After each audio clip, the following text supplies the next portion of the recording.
Hey guys, today we're taking a look at another McFarlane DC Multiverse figure. Up next we have, and I'm really excited about this, Batman from Detective Comics number 27. Let's get a better look at that packaging, shall we? So here's the packaging up close and personal. We of course have the contents of the packaging, which we will get to in a minute. At the bottom we of course have the DC Multiverse logo with the Batman nameplate right there.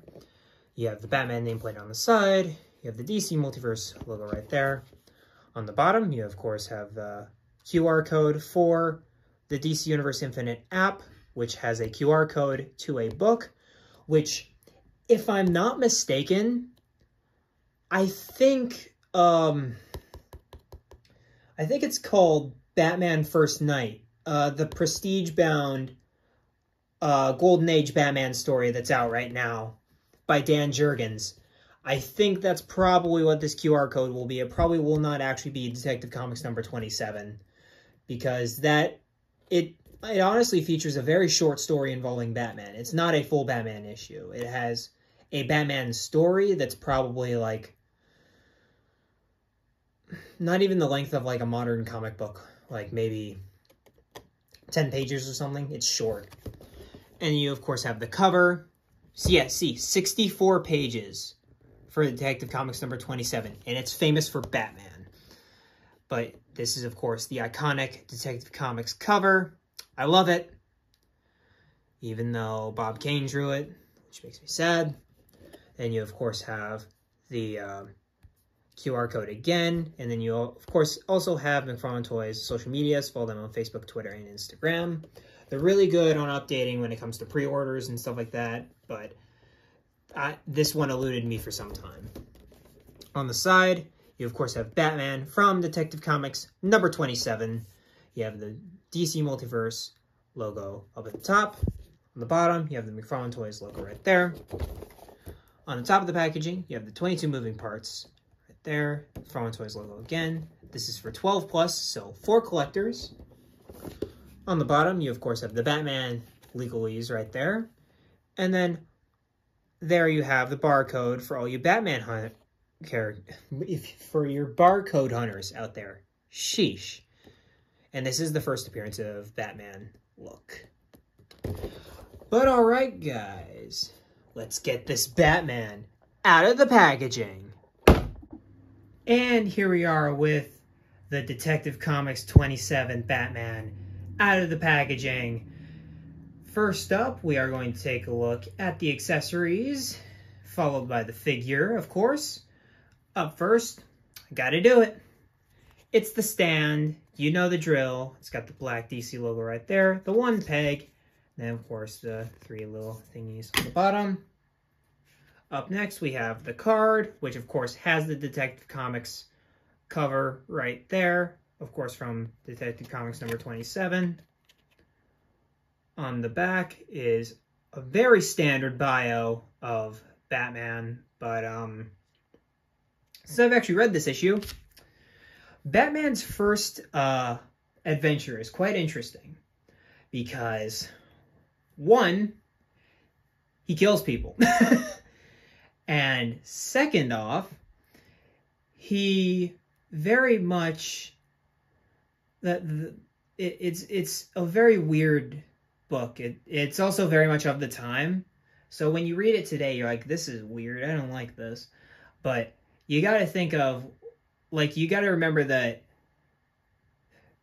it was a lot of, a lot of that. So if you read it like that, it's actually not a bad read. But if you read it like you're going into a modern comic, you will be very disappointed. But, of course, he comes with some extra hands. He comes with two of these kind of almost pimp-slapping hands. And I also love the sculpting of the hands. Definitely making sure they look like those prim and proper gloves. You know, like the gloves Bugs Bunny wears. Like those. They look like that material. So, really good sculpting on the actual hand themselves, and they are also caked in paint. You can tell that they're absolutely just caked in paint. Like, it's even rubbing off on my finger. No, that's just... I thought it was rubbing off on my finger, but it's obviously not. And then it also comes with a pair of fist hands, of course, because what's Batman without a few beatings in? And then he, of course, has these wide ajar hands that were first included with year 1, but they are back, not year 1, year 2, and they are back again here in this purple deco, and they look nice, even though they're very weird kind of hands, but you can use them to your liking. And then he also comes with the infamous wrench from Detective Comics number 27, and with this, so there's somebody offing people, and Batman shows up at a chemical plant. It's called the Case of the Chemical Syndicate. He shows up at a chemical plant. Batman finds this wrench, throws it at the guy. The guy falls into the acid and dies. And Batman says, and I quote, "A fitting end for his kind." Batman, Golden Age Batman did not screw around. And this is the wrench that he threw at the guy that caused Batman's storied career of killing people. Nah, I'm just messing, but still, this wrench is very important. But let's get a better look at that figure, shall we? And I had to have him do the animated series pose. I just had to. He looks so dope. But if you haven't caught on already, he has a wired cape, so that's cool. But this Batman figure also does have the body of... He has the Hush 3 Jokers year 2 body. So there is that. So he's a tall boy. He's definitely a tall boy. But let's get started with the head. I love the head. It looks straight out of the comic book.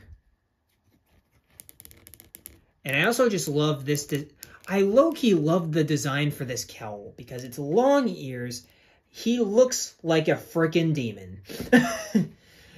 And in my opinion, that's, if you want to draw Batman in a more supernatural approach, do this. And then you, of course, have the older bat symbol with kind of what would eventually turn into the Batarang. Kind of just the bat wings without the actual ears on it, which I think is very interesting. And I also find it very interesting, knowing the iconography of Batman and the yellow oval, that the first appearance Batman did not have the yellow oval. The yellow oval came out in the 60s, 20 years after he was already established, and then kind of overtook Batman until like around the 80s when he finally got back to the straight black bat, and hasn't really done the oval much since. The oval has never really been a thing since like the 90s. But I always found it interesting that he had the black bat. Honestly, I'm a big fan of the big black bat. This is a very small black bat. And then you also have the capsule utility belt here. And I mean, it's here. For the first appearance of Batman, it is here. The look is here. You have the yellow utility belt, you have the trunks, you have the black boots. Like, you've got everything besides the purple gloves. It's here. You've got the capsule technology for the belt, and you've got, of course, the yellow disc, as you can see in the actual issue. You, of course, have the iconic purple gloves. You go down, you have the nice sculpted out boots there, which look awesome. And this is the first time I've held an actual black Batman figure with these kind of boots on it. The Hush figure is the only one I've actually had that has this in my Hush is blue, just because I love the blue and gray for that figure instead of the black and gray. But The biggest draw for this figure is obviously the wired cape. It is awesome. Wired capes are cool because you can do all sorts of things with them.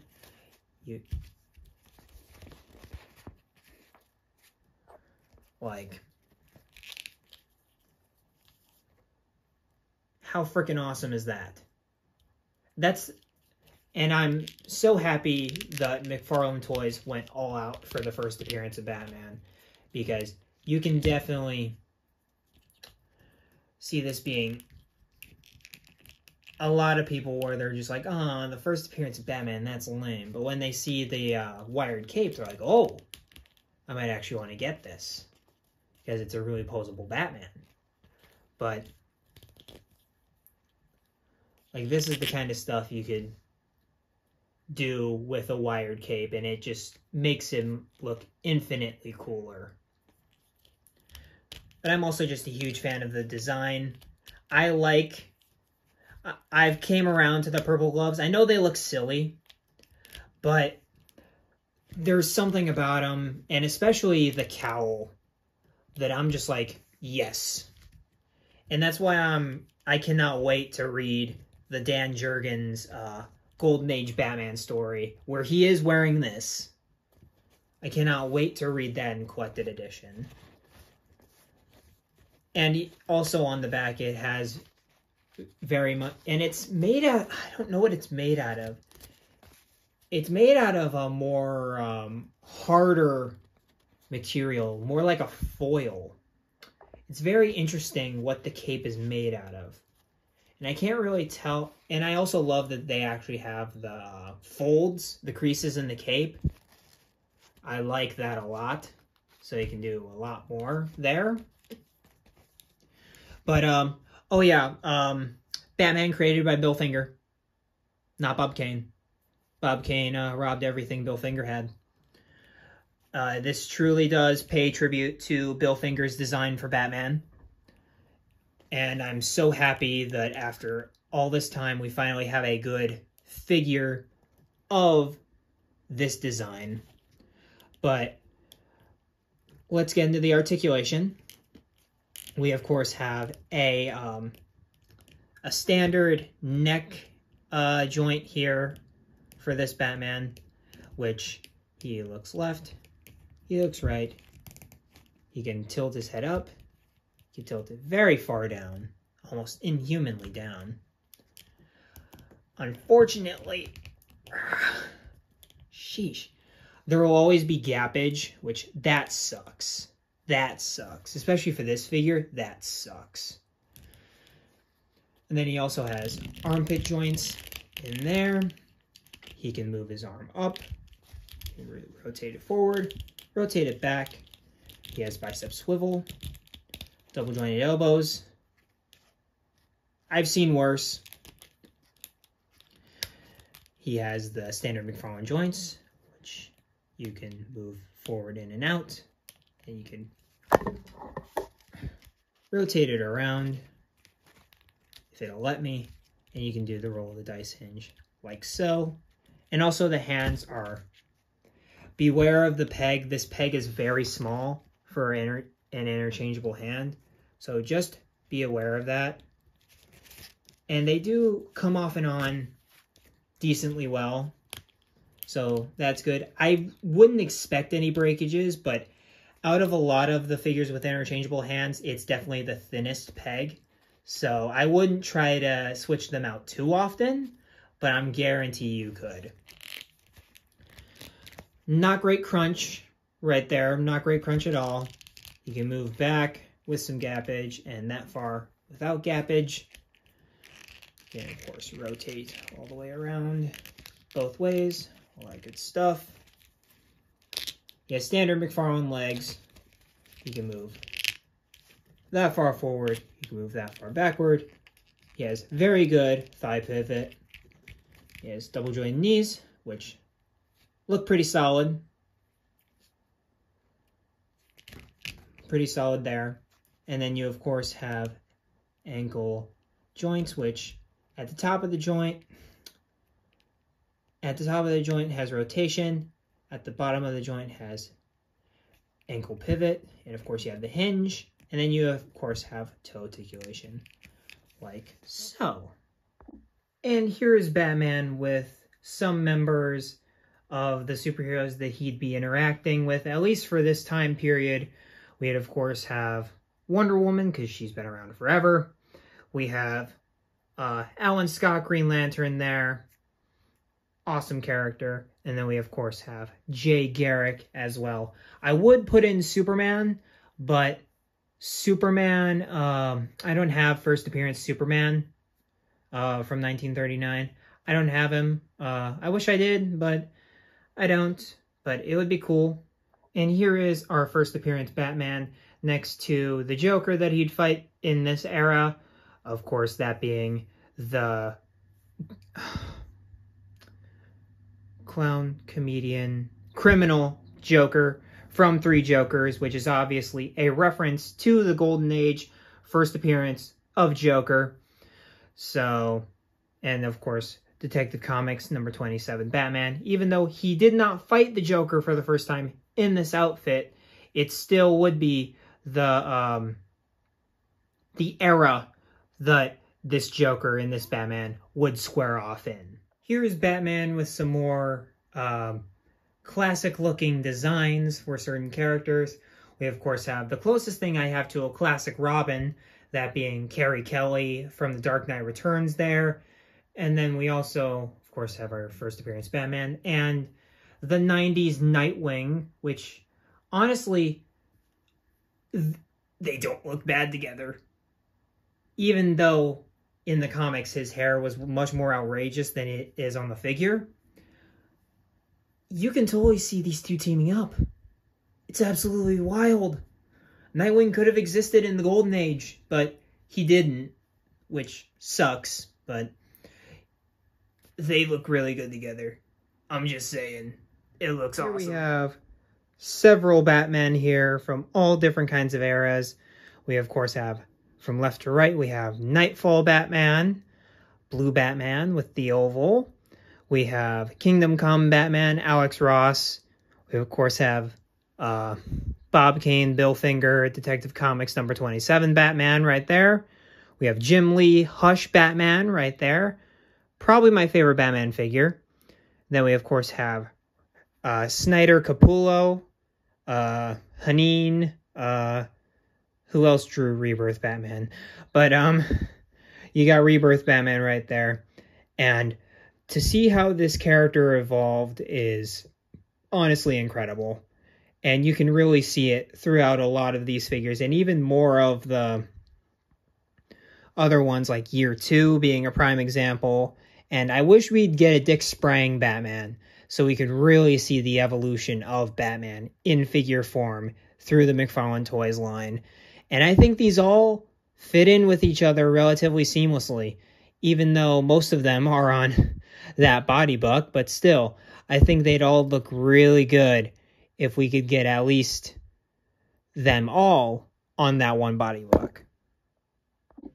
Alright guys, this will do it for this first appearance, Detective Comics number 27, Batman. And overall, I am very happy with this figure.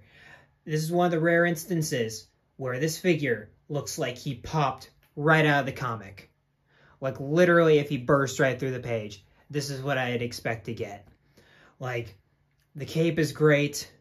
It's on a great Batman buck. The head sculpt is absolutely immaculate, even though there is a bit of gappage, and he can't hold his accessory with any of the hands. Besides that, this is a fantastic figure, and any fan of the line should get their hands on if they're looking for just a good Batman, a good figure in general, or just any kind of figure aficionado should have this figure. It's awesome. It's unbelievable. It's the new standard for McFarlane Batmen. Like, it's easily a 10 out of 10. Like, I love this figure. It's absolutely amazing. And it'll go with my Batman. And it'll definitely have his place all figured out. But, that's it for this review. Of course, like, comment, subscribe, all that good stuff. Tell me what you think about this first appearance Batman down in the comments down below. And as always, keep collecting and be kind and courteous to one another out there. And I will see you in the next video. Peace.